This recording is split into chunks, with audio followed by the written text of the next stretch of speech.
This Sunday on Press Pass, the government shutdown is now in its fifth day, and it's expected to continue into next week after another failed Senate vote on Friday. The measure fell short 54-44, needing 60 votes to pass. Republicans are pushing their own bill to reopen the government, while Democrats remain firm on keeping provisions tied to the Affordable Care Act and Medicaid funding. For now, there's no clear path forward.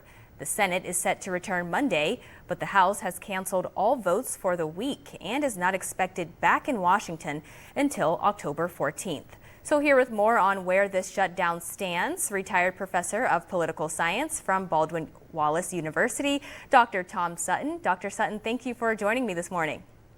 Thanks, Wesley. Good to be with you. Thank you. So both sides are holding firm in this standoff, but historically, which party tends to get most of the blame when the government shuts down?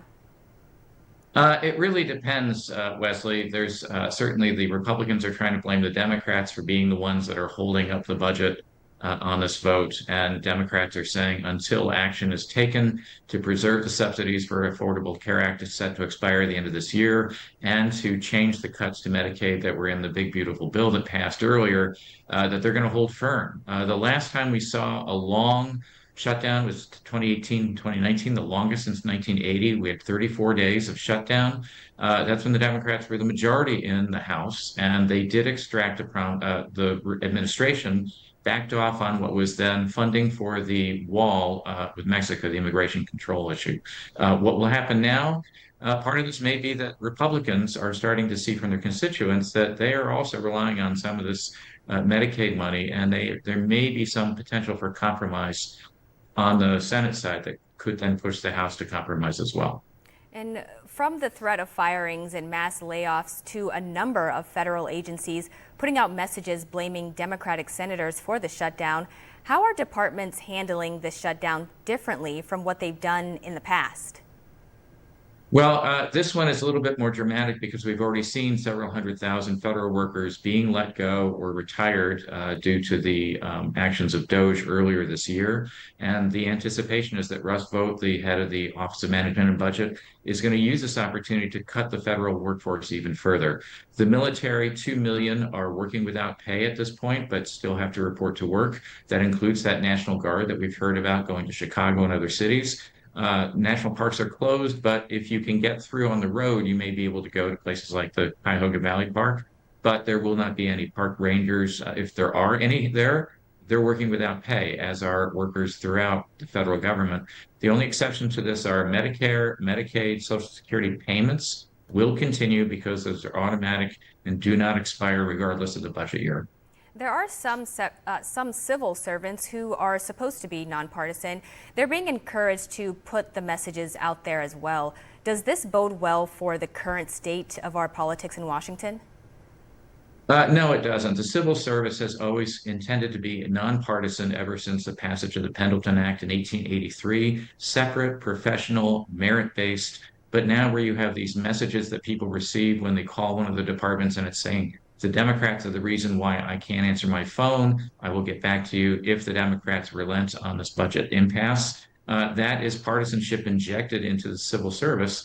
And the next steps are then you have to have essentially a political loyalty oath in order to work for the federal government. That's going to drive a lot of potential talent away from the federal government, which we really critically depend on for so many different policies, from infrastructure to healthcare to education and many others, not to mention, of course, the military.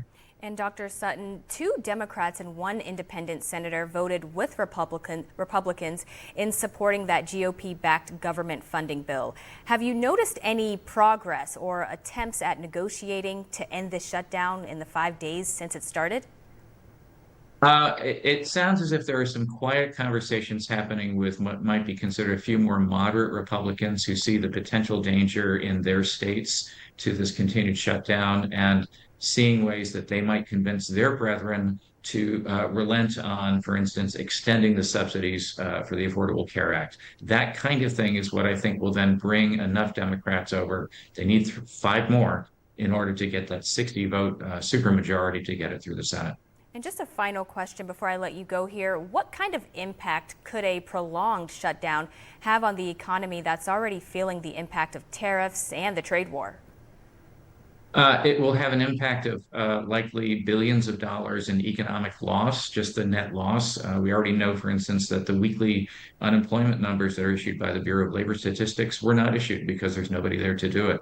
So many parts of our economy rely on federal data. That's one part. The other part is that these are expensive. The government will spend more money to shut down and reopen than if the government had stayed open due to compromises in Congress. But constitutionally, Congress cannot spend, neither can the president, if the money is not authorized through law. And before I let you go, actually, I want to mention health care as well. Do you expect any concessions from either side will eventually be made over this? I do. I think in particular the subsidies because they affect a very large swath of the public, in particular middle class voters. The Medicaid, I think there will be some change there, though probably not as much because that's really at the state level. But the subsidies, I think, are going to be the point where you will see that compromise because the risk, of course, for both sides is what effect this will have on the midterms next year. Republicans have less than a 5-seat majority in the House, which they could easily lose if voters say, we're blaming you for this shutdown. All right, Dr. Tom Sutton, thank you once again for your insight and time. I appreciate it. You're welcome, Leslie. Take care.